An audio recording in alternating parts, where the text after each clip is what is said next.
Good.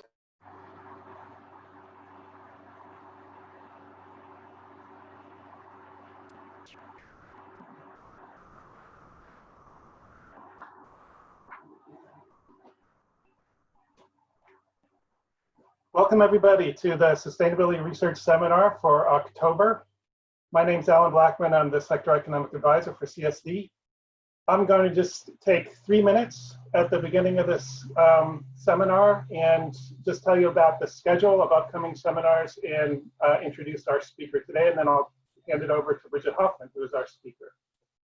So I think it was last week or perhaps the week before, we sent around the schedule that you see on your screen. We're excited to have 4 really good speakers this semester. So last month in September, we had Sam Asher from Johns Hopkins SAIS. I'll introduce our speaker today in just a minute. Next month in November, we have Maria Alejandra Velez from the University of the Andes, who's going to be talking about payments for environmental services in Colombia. And then our last speaker of the semester is in December. It's Siki Zhang from MIT, who's going to be talking about subway network access to opportunities and urban development. So we hope you'll join us for all of our remaining seminars. You should have already received invitations for the first 3, and we'll be sending out the invitation for the last speaker, Siki Zhang, hopefully later this week, so you can save the date. So our speaker today is our own Bridget Hoffmann, who is an economist in RES. And she's going to be talking to us about particulate matter and labor supply in Mexico City. So Bridget, before graduate school, she worked, before graduate school, she worked as a research associate at NERA Economic Consulting. She's got a PhD in economics from Northwestern University and a BA in financial economics and math from the University of Rochester. She's published in journals like the Journal of Development Economics and the Journal of Money, Credit, and Banking. And we're really excited to have her talking to us today. So the way that we're going to organize the seminar, as usual, Bridget will take about 40 minutes. The first 40 minutes, we have an hour total. She'll take about 40 minutes to do her presentation, and then we should have 15 or 20 minutes at the end for questions and answers. But if you have questions during the seminar, please feel free to let us know. So there's 2 ways that you can ask questions, either during the first 40 minutes or during the Q&A. You can either raise your digital hand, and then my colleague Laura Villalobos or I will unmute you and you can ask your question verbally, or you can type your question into the chat, and we'll let Bridget know, and then she'll answer the question. So again, we're excited to have you here. Bridget, thanks very much, and take it away. Thanks, Alan. Let me share my screen.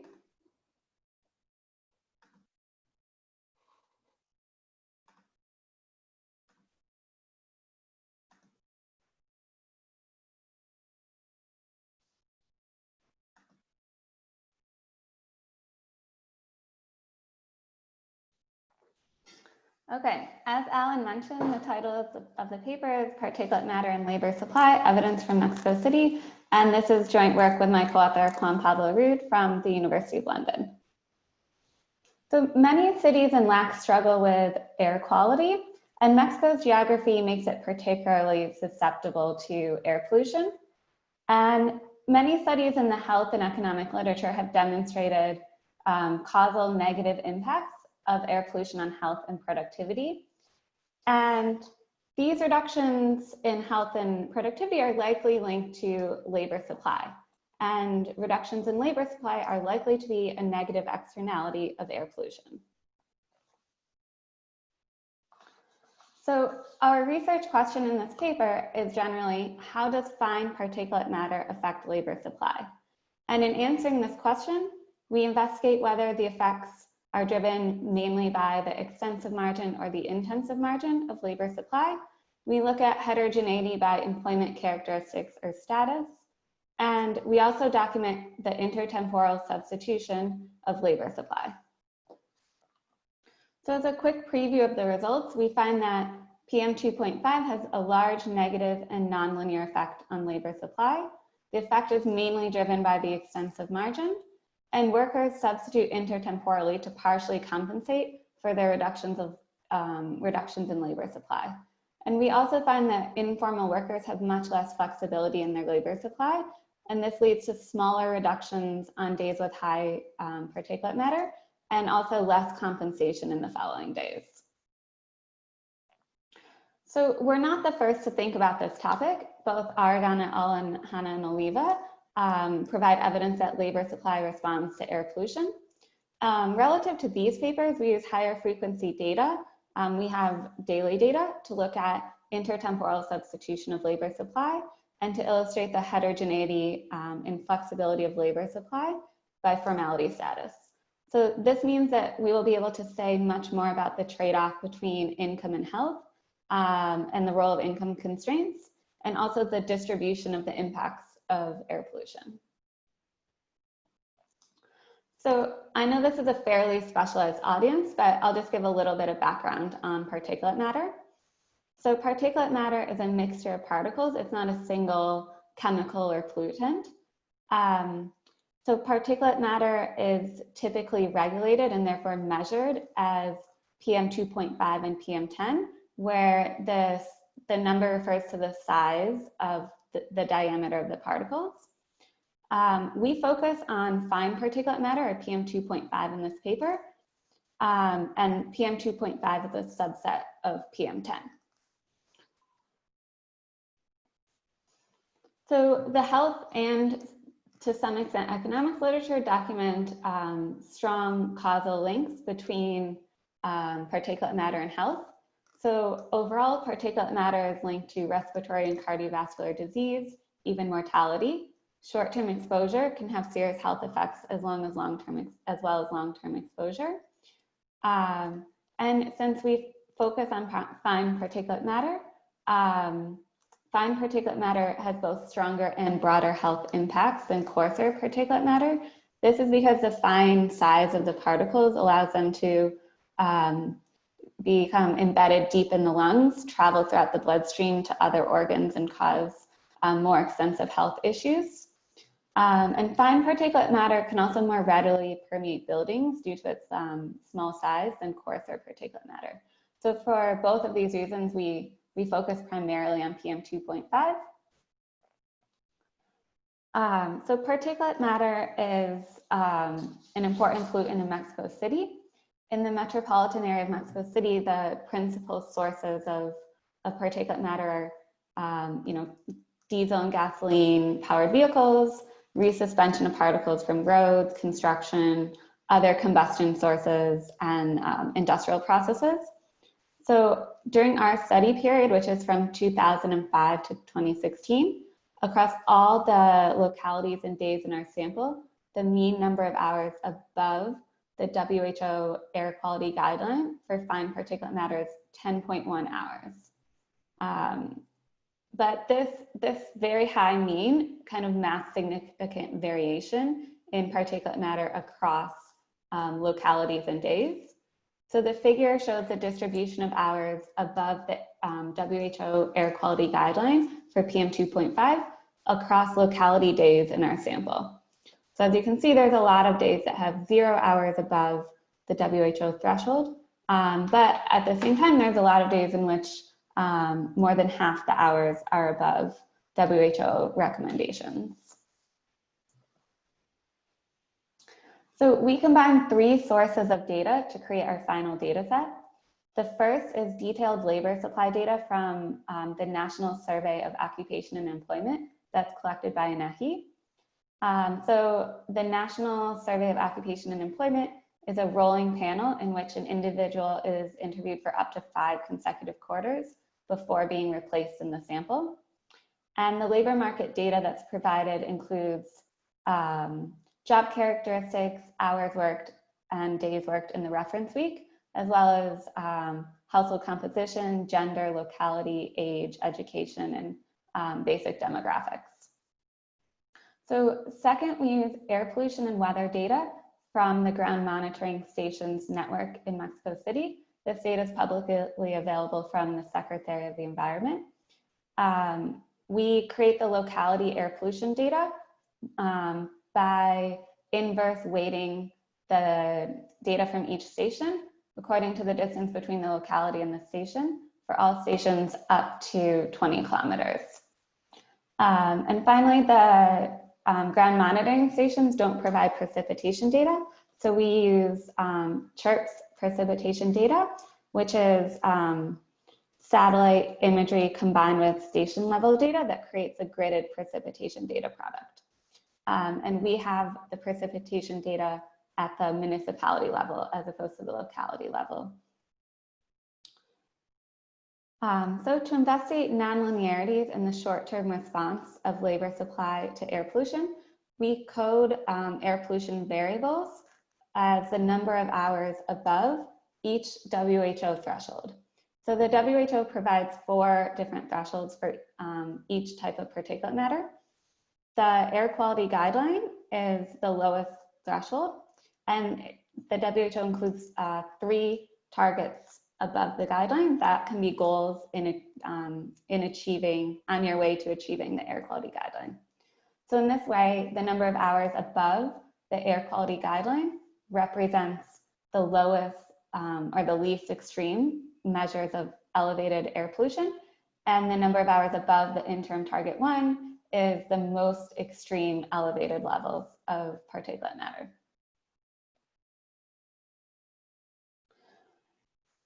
So we use a baseline regression model that, that has 2 different main dependent variables. The first looks at days worked, whether or not you worked that day. So this is an indicator variable. And the second outcome variable is the number of hours worked that day. And our unit of observation is an individual who resides in a specific locality and inside a municipality on a specific day that falls within a week. So we use time varying controls, including the maximum temperature by locality, the precipitation in each municipality in its square, day of week fixed effect for municipality, fixed effect for week of the sample, individualized age and its squared, individualized gender, years of schooling and its square.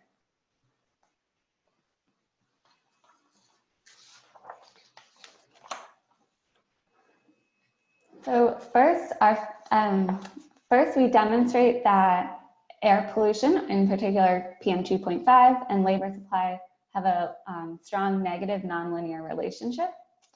So the panel on the left, panel A, shows the results for the indicator variable whether or not individual worked that day, and panel B on the right shows the results for the outcome variable daily hours worked. So each figure plots the estimates from estimating our baseline specification using the number of hours above each of the 4 WHO thresholds for PM2.5, and plots both the coefficient and the 95% confidence interval. So as you can see in panel A, an additional hour above the air quality guideline actually slightly increases the probability of working that day, and an hour above interim target 3 slightly decreases the probability of working that day. An hour above the interim target 2 decreases the probability of working that day by about 0.2%, and an hour above interim target 1 decreases the probability of working that day by about 1.8%. And panel B shows a very similar pattern for daily hours worked. So similarly, an hour above the air quality guideline has a slight positive to no effect on hours worked.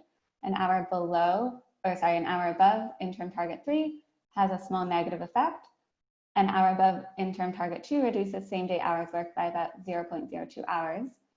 And an hour above interim target 1 reduces same day hours worked by about 1.55 hours, which is about 10 minutes.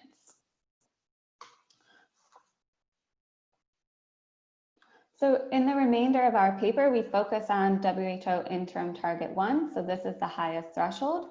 And in this table, we show that our main results are consistent across multiple different specifications. So our baseline specification in column 1 plots that last coefficient from the figures that I just showed you. And in column 2, we add occupation controls to our baseline regression. So this includes the type of job and position, formality status, sector of employment. In column 3, we add household fixed effects to our baseline regression. And this allows us to control for endogenous sorting of households across locations. And in column 4, we add individual fixed effects, which allows us to control for unobserved worker characteristics. And as you can see by looking in panel A for day worked and in column B for daily hours worked, you can see that our results are consistent both in terms of magnitude and statistical significance across all 4 specifications. So next, we investigate the extensive and intensive margin to determine whether the impacts are driven by the decision to work that day or the decision of how many hours to work, conditional on working. So columns 1 through 3 show the results for day worked. So these will match the table above. And in columns 4 through 6, we show the effect on the outcome variable daily hours worked in the sample of households who worked that day. And so looking across the 2 panels of this table, it's quite clear that the effect is primarily driven by the extensive margin and the decision of whether or not to work on a day with high pollution, as opposed to workers making a decision on the intensive margin of how many hours to work that day. So next, we look at heterogeneity and the effect of fine particulate matter on labor supply. And here we focus on daily hours worked, since it incorporates both the intensive margin and the intensive margins. And each column in this table represents a separate regression. In each column, we've added an indicator variable for the employment characteristic. And we've also added the interaction between this characteristic and the PM2.5 variable. So the first row, looking across the table, the first row shows that in general, informal and lower socioeconomic workers work fewer hours. The second row shows that high levels of PM2.5 decrease hours worked. And the third row shows that informal workers and low SES workers actually reduce their hours worked by less than formal and higher SES workers. So this is consistent across all of our specifications, but I'll just focus on column 1 here. So column 1 shows that formal workers reduce their daily hours worked by 0.183 hours. This is about 11 minutes for each hour above WHO interim threshold 1. Informal workers are less responsive. They reduce their daily hours worked by only about 0.134 hours, and this is about 8 minutes. So there appears to be less flexibility in the labor supply for informal workers. And this heterogeneity by formality status is something that we'll come back to again a little bit later in the presentation when we look at intertemporal substitution.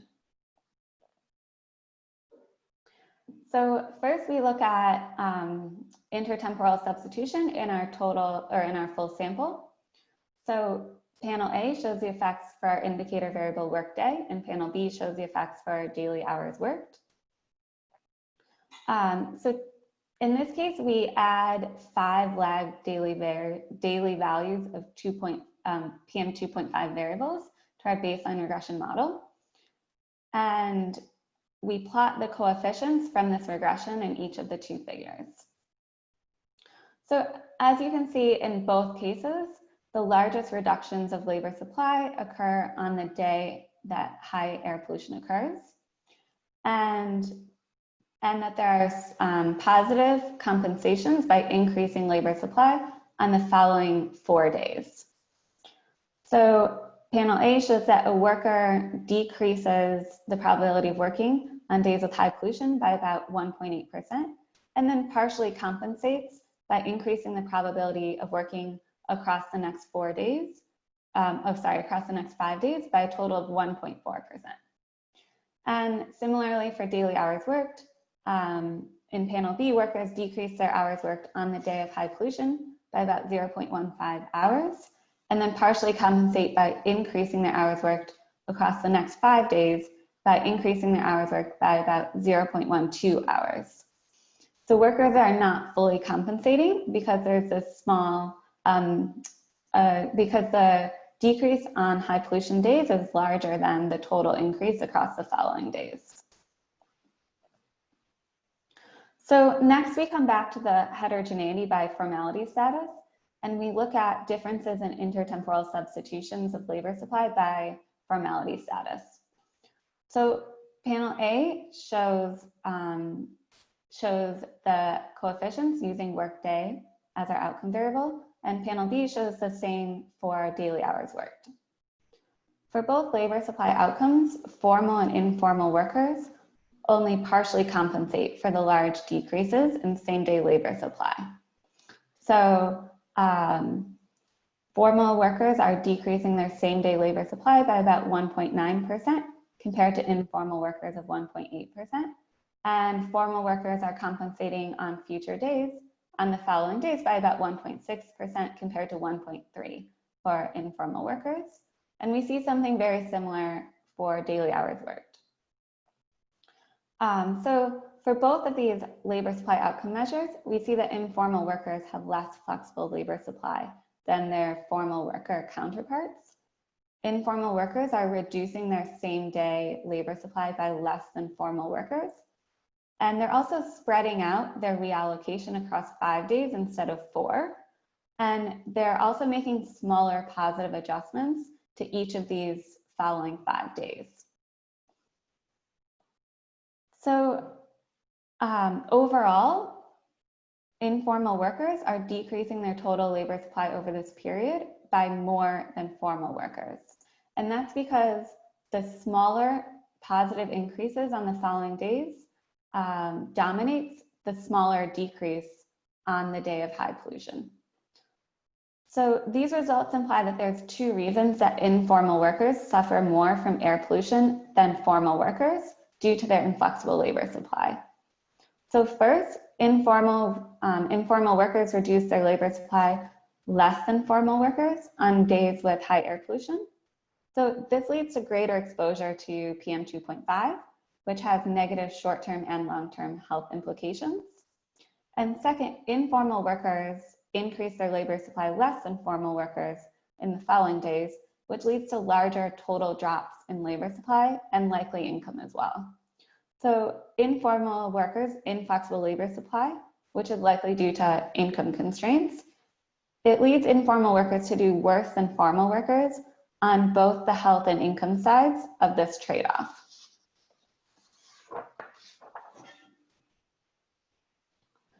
So next, we use weekly data to corroborate our results in terms of intertemporal labor substitution. So we use air pollution data at the weekly level and weekly hours worked. So this table shows the impact of an hour above interim target 1 on weekly hours worked for the full sample, for formal workers, and for informal workers. So comparing across columns, for example, comparing column 3 to column 5 and comparing column 4 to column 6 shows that similar to the results using daily data, we find that informal workers reduce their weekly labor supply by more than formal workers in response to PM2.5. So this is true both in our baseline specification and when we augment our main specification with occupation controls. So next, we show that our main result is robust to many different specifications. So we find the same a very similar main result if we use particulate matter 10 instead of 2.5. We also find very similar results using PM10 augmented by individual fixed effects in our baseline specification.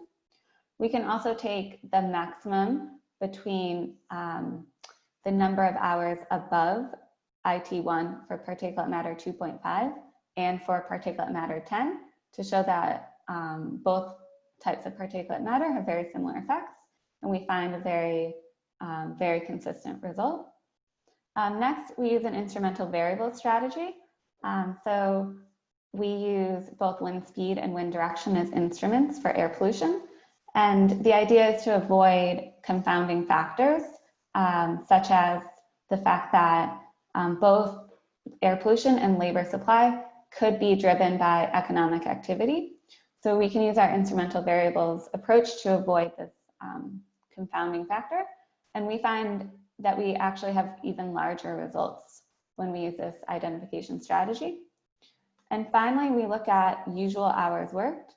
And we use this data from the labor market data, in which workers report how many hours they typically work on each day of the week, in addition to how many hours they actually worked during the reference week.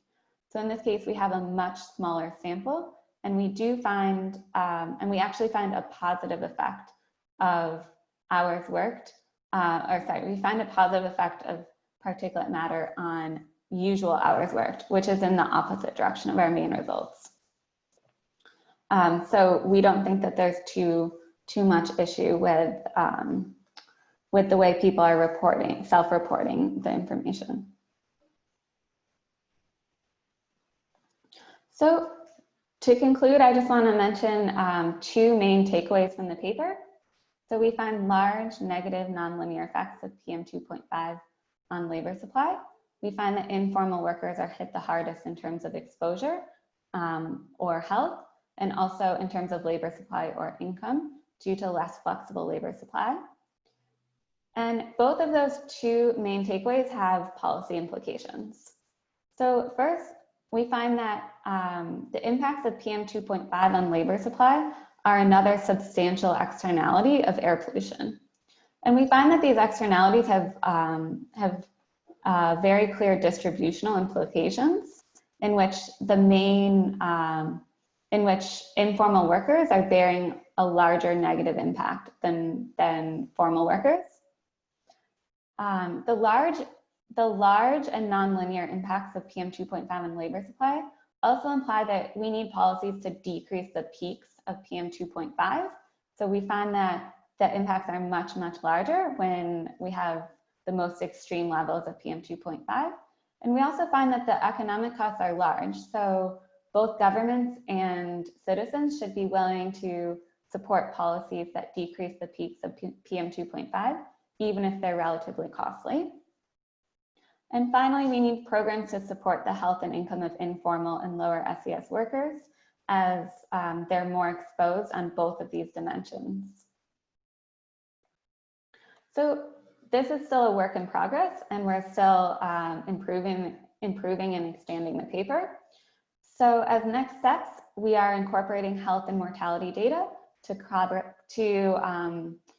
provide evidence that informal workers do have greater exposure to air pollution and or that they have greater health impacts from air pollution.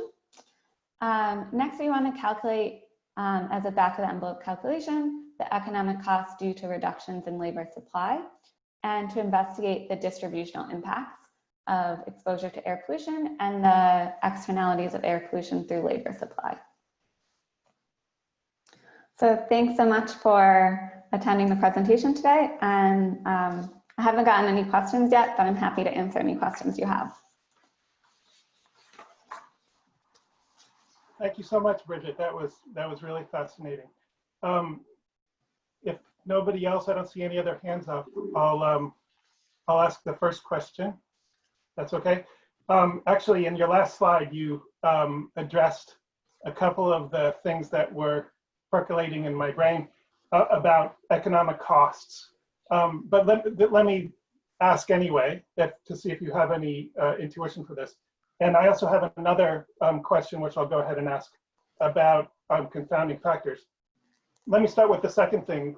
So it would be really interesting if we could get your thoughts about what you think is kind of the psychology of this for workers, about how they perceive air pollution and why on certain days they go to work less or work fewer hours. I couldn't help thinking, and so I was really intrigued when I saw your IV model, that a potentially time-varying confounding factor would be traffic. So if I could understand better why a worker would, on a day where air pollution was visibly or viscerally really high, decide not to go to work, and whether there's kind of a psychological threshold there, then I think the results would be even more convincing. But what I kept thinking is, I wonder if it has to do with traffic. So traffic is obviously correlated with PM2.5 air pollution. If cars are stuck, and anybody who's ever been in Mexico City knows this is ubiquitous, these bumper to bumper traffic jams where cars aren't moving at all, that's going to be highly correlated with high levels of PM2.5. And that, for just thinking about why a worker would make a decision, that seems like a compelling reason not to go to work, because you don't want to spend 4 hours in traffic. So that was the first thing that I was thinking about. And the second thing was about the trade-off between health and economic costs. So, and I know I totally understand this is work in progress and you haven't gotten there yet, but could it be that from the perspective of the private benefits and costs, that individuals, if they are actually making this decision based on a perception that air quality is terrible and it's like smoking a pack of cigarettes if they go to work, could it be an optimal decision to stay home in terms of their health? So even though they're losing wages, presumably, the health damages are less. Those were my two thoughts. Thanks. Yeah, so I was also really worried about traffic as a confounding factor. And so I think, so that was one of the things that drove us to look for this IV strategy. And, it works really well in Mexico City. The first stage is unbelievably strong. We're not the first people to use wind direction in particular as an instrumental variable for air pollution. So I think that kind of ameliorates concerns about traffic or these confounding factors, because there's no reason that we should think that wind speed or direction should have any relationship to traffic. And so the second question about psychologically why workers are, if it's not traffic, then kind of what is driving this decision. So to be clear, we don't have data on this. This is not something that I can actually tell you results that back up, anything, but I think one of the reasons might be productivity. So particularly that we see larger effects for informal workers and self-employed workers and maybe people who are working for their own accounts. If a lower productivity day, might mean lower income for the same number of hours worked, and it might not be worth your time, the opportunity costs, or it might not be worth the negative health impacts that you face. So that might be kind of the psychological mechanism through which this is happening. But the fact that we see that informal workers and kind of lower SES workers they have a lot less flexibility in their labor supply. I think that budget constraints and income constraints are playing a pretty strong role here. So this is something that, we want to look at more. This is kind of the next direction that we're going. But kind of the idea is that you have some income constraint that you have to meet. And so you aren't able to reallocate you need to meet this in the short term, it's high frequency. And so you aren't able to reallocate your labor supply in an optimal way, which would, in an optimal way, you would decrease your labor supply more on days with high pollution to avoid exposure and reallocate that to future days that have lower air pollution so that you could keep your income constant over a time period while lowering your exposure. But if informal workers aren't able to do this and they have a binding income constraint, well, then, they're not able to maximum, due to constraints, they're not able to choose the same unconstrained maximum that formal workers are. So that's kind of what I have in mind. If I just follow up really quickly, and then I see there's 3 hands up, well, 2 now. But I wonder if it would be possible to get to control for traffic explicitly, even though you have an IV. I think there's data available from the transportation center, I forgot what it's called, in Mexico City, on average traffic speeds and volumes. And so it might be possible to include that in the regression. Sure. So I see there's 3 people. Sorry, I didn't see who raised their hand first, so I'm just going to start at the top of the list. Ana Maria? Thank you, Alan. And thank you, Bridget, for a very interesting presentation. I have a very similar question than the one that Alan had on why people decide not to work precisely the same day that air pollution is in worse conditions. So one explanation could be the one that Alan was giving, that is, there is too much traffic and the traffic is causing these worsening air pollution conditions. But another one is that since air pollution levels are so obviously bad, maybe people that have chronic health conditions may decide not to go to work. So I was thinking about people with asthma that say, okay, today the conditions are terrible. I really cannot go to work without risking my health. And only people on the formal sector can take that preventive measure, whereas the people in the informal sector are income constrained and they have to go to work. So it would be great to explore these types of mechanisms or these reasons. I know it's difficult, but I don't know if the data for labor has information on chronic health conditions or trying to explore that. A second related comment with the one that Alan was doing about traffic is that you should look at a very nice paper by Roman David Zarate. And what he does is that he looks at what is the impact of traffic, and especially on the high levels of traffic and the difficulty to get to work in informality. And what he finds is that people that are in the informal sector, they are partly because they are not able to connect to job markets through very good public transportation. So that's something that is related to that, and that might be the case. That's why maybe people in the informal sector, they don't live very far away from work. That's what he throws. So maybe they just go to work nearby and they are not so exposed to air pollution as the formal ones. So that would be very interesting to see. And two additional things, maybe it would be nice if you can do a falsification test, Bridget, to see whether air pollution in the future has any impact on labor. That would be nice. And another one is just to reiterate what you have on income constraints for the informal workers is what you're seeing with COVID, no? So what you see with COVID is that informal workers have to go to work, and they are more exposed to the virus, and they are getting more, the contagion rates among the informal workers are usually higher. So that's something I know it's a completely different story, but somehow it's similar what's going on with your data. Yeah, so I haven't seen that paper, so I'll definitely take a look. I do think that, chronic health conditions could be playing a role, or maybe age. We don't have great data on health conditions, but we do have age of different household members and the worker themselves. So that's something that we can do a bit there to look kind of at the mechanism that you suggest. And then in terms of falsification tests, it's not shown here, but we did look at forwards and we don't find any systematic impact. And then the second falsification test that we do have here is looking at the reports of usual hours worked, and as opposed to the hours worked in the reference week. And we actually find opposite signs on those impacts.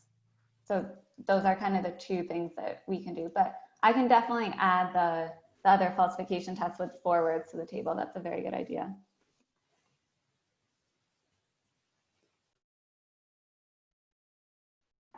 Okay, thanks very much, Ana Maria. So the next person with their hand raised is Laura Rojas. Yes, hi. Thank you, Bridget. Nice presentation.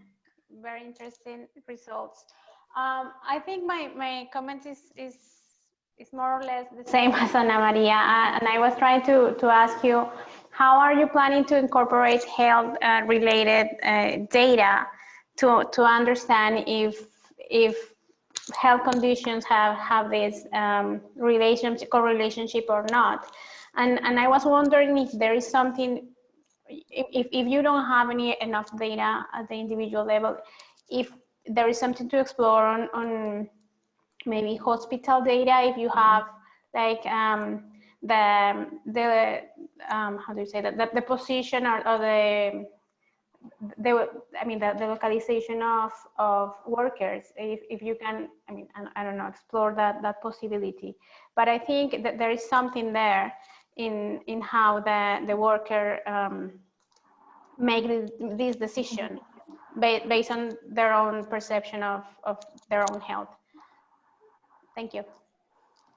Yeah, so our data is anonymized. We don't have any indicators, so we can't, we can't merge individual health data, for health at the individual level with our labor supply data at the individual level. But we are thinking of doing something kind of similar, where we can look across localities, or we can look, within the health or mortality data, we may have some, information about whether kind of what are the job characteristics of those people. We won't have as, we won't be able to merge them one-to-one into our super detailed labor market data, but that's what you explain is similar to what we have in mind. Oh, thank you. Thanks, Laura. Okay, and the third person with the hand up is Juan Murguia.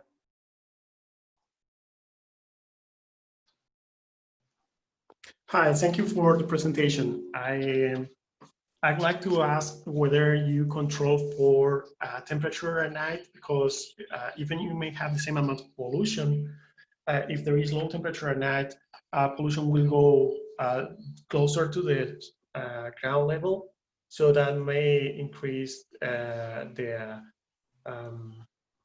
health related issues in the short term, like heart attacks and breathing related problems, or chronic diseases like asthma and obstructive pulmonary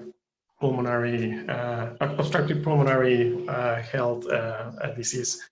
And so that's one. And the other one is that humidity. So when it's dry, when there is more humidity on the air, pollution sticks to the steam in the air and gets also closer to the ground. So that might also increase the effect of pollution on short-term health. I was wondering whether you consider that two variables as in the models. So we control for temperature, but in a different way. We control for the maximum hourly temperature on that day. We could, control for temperature in a different way. In particular, I think you're referring to like thermal inversions. Yep. Yeah. So we did uncover a list of thermal inversion days. So we can control for, these are classified by the government. So we can actually control for these days directly as well. We haven't done it yet, but that's a very good reminder that we should do that. And then right now we're only controlling for precipitation, not humidity separate, which obviously is different than precipitation. So we do have some data on that. So we should be able to incorporate that too. Yeah, precipitation, especially the day, precipitation may affect whether you decide or not to go to work. and the decision is done early in the morning. So if someone didn't sleep well because of pollution at night, they will make the decision early in the morning. And if someone has not a heavy job a physically heavy job to do, they may be more willing to go to work. And someone who is has to do a physical job, if they have problem breathing, then they may choose not to go. But if that is correlated with being informal worker, and they have lack of they realize they're getting asthma, for example, and they don't have the medication they need to take to control the asthma symptoms. If that's the case, and they are income constrained, they will go anyway to work because they know that they will have to increase their expenses on health. So even they may be sick, they have that incentive to keep going to work just to be able to pay the medicines. Otherwise, they will not be able to if they don't have free medicines for that. Sure, there's something of like a short and long-term trade-off too. Yes, and I couldn't hear the beginning of the presentation. I was wondering whether you control for just the same day or I mean, if you're like the third day, if you have 3 days of really bad air quality and you're asthmatic, but the fourth day you have a cumulative effect that basically you can't sleep well at night because you can't breathe well. So by the third day, you're basically destroyed. So I was wondering whether that is in the model because I couldn't see the beginning of your presentation. Yeah, we do a bit of that, but we probably could do much better, especially given the narrative that you're describing. I think we could do better at thinking about that. Yeah, and I really like the study.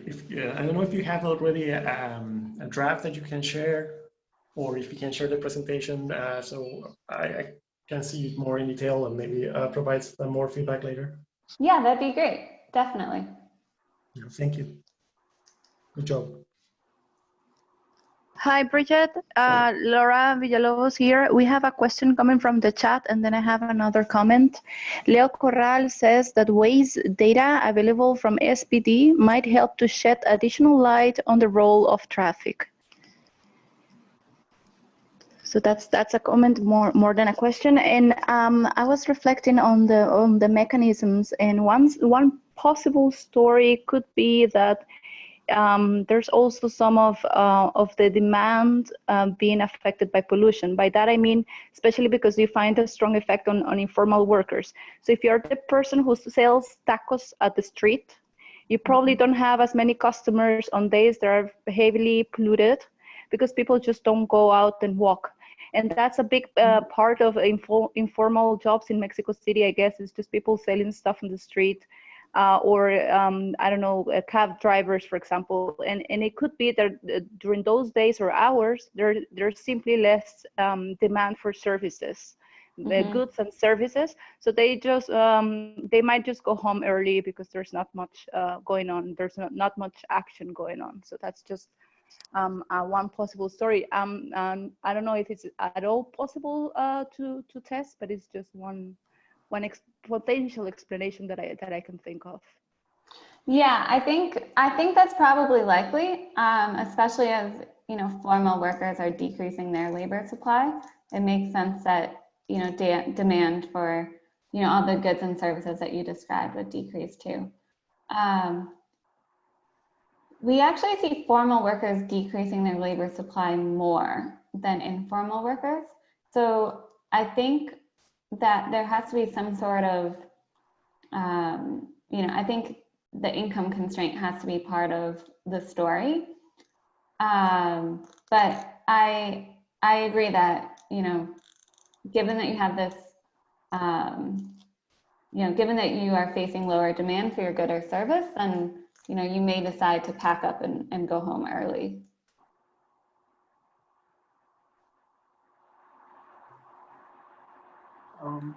I don't see any other hands raised or questions in the chat.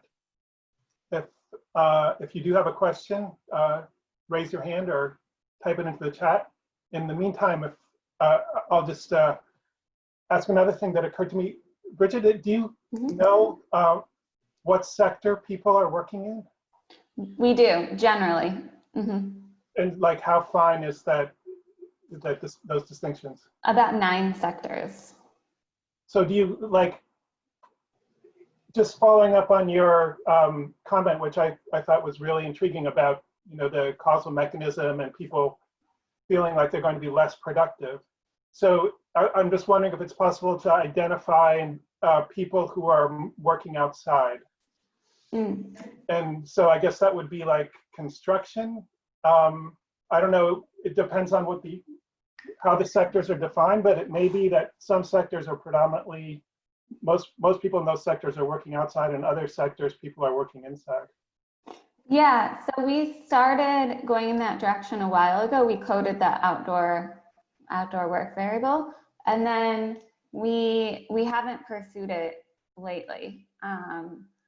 We didn't find as large impacts, or sorry, we didn't find as big of a difference in outdoor versus indoor as we expected.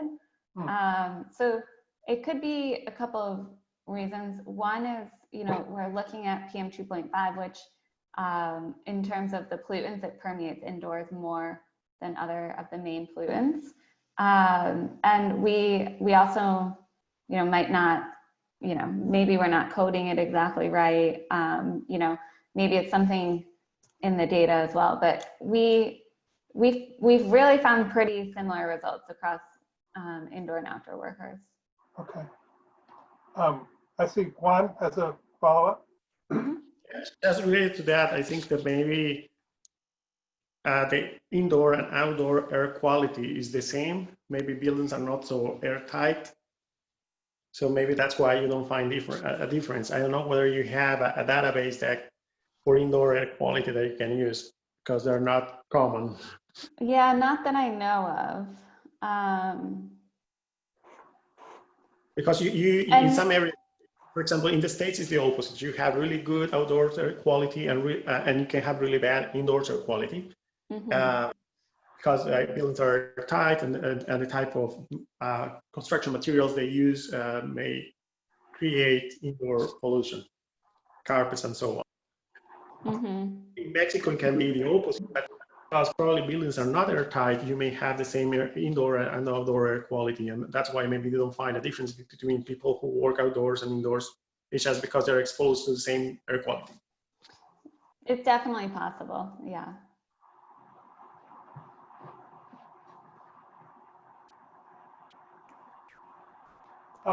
Well, we have 7 minutes left, so what the heck? Please feel free to ask questions. I don't want to monopolize this, but so you have data on geography. You know what municipal people are in.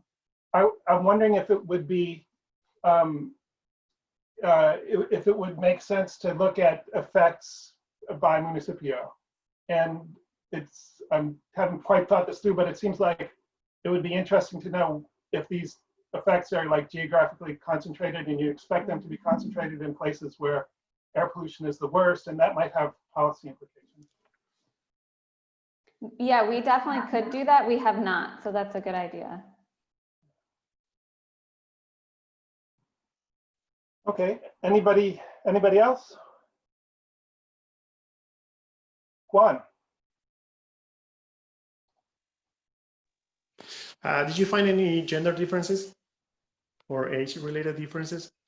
Yeah, so we didn't look at age yet. We did look at gender. We actually found that women were adjusting their labor supply less than men. But the effects were pretty small and not there across, you know, all the different things we're looking at. So that's kind of something that we're still pursuing, but I don't have a, you know, we didn't see super strong effects yet, and we don't have a clear story on that. Which information on health information do you have about the participants? We don't have very much health data because it's a survey of employment and occupations, so we don't have too much. Okay, okay. No, I was wondering whether if you had something that could be correlated with breathing problems or yeah. I don't think so. But you don't The best we have is age, gender and age. Okay. Yeah. Bridget, let me ask you to speculate about something you haven't had a chance to do yet, just because I'm really curious. So, you know, a statistic that you often see is what percentage of GDP air pollution, what are the costs of air pollution in terms of percentage of GDP, and the percentage is like astoundingly high. It's like for Latin American and Caribbean, there's a number that the World Bank, based on World Bank estimates of mortality, it's like 4% or 2 or 4% of GDP. But that's, I think the way that's calculated is they calculate the number of deaths. I don't even think they worry about morbidity, illness, and then they value those deaths and then they divide by GDP. Mm-hmm. For effects from your study and for similar studies, like you mentioned the 2 studies by Paulina and I think another one by Argonne. Like, what is the magnitude of the, if they've estimated costs, which you haven't had a chance to do yet, like what kind of costs, what's the magnitude of the costs they're finding and what do you expect to find? It's probably not going to be anywhere near the number for mortality, I expect, but is it going to be like significant enough to catch people's attention? So I know that Aragon, so Pauline is also a co-author of that paper. I know they do something along those lines. And it's enough to catch people's attention. I don't remember what it was. Yeah. They calculate something like the total decrease in labor supply due to air pollution in Lima in a year. And so what? Is it with Juan Jose Miranda? Yeah, exactly. He is one of our attendees, so he can fill us in. He can tell us. Yeah. Go ahead. Oh, that's okay. But anyway, please finish. But so we have something kind of along those lines, but we have some income data for the people in our sample. So we can calculate, a back of the envelope calculation of lost wages. And then we also, like, one of the kind of interesting policy implications is we could kind of look at the distributional impacts of this. So, looking across formal versus informal workers and higher education versus lower education workers and things like that. So that's kind of where we're heading on that side. Yeah, no, that sounds really interesting. Any other questions? Well, Bridget, thanks so much. That was really fascinating work. And yeah, like Juan Murguia, I'd love to see a paper when you're ready to share it. And thanks so much for a great presentation. Thanks for all the good comments, everyone. Thank you. Ciao. Ciao.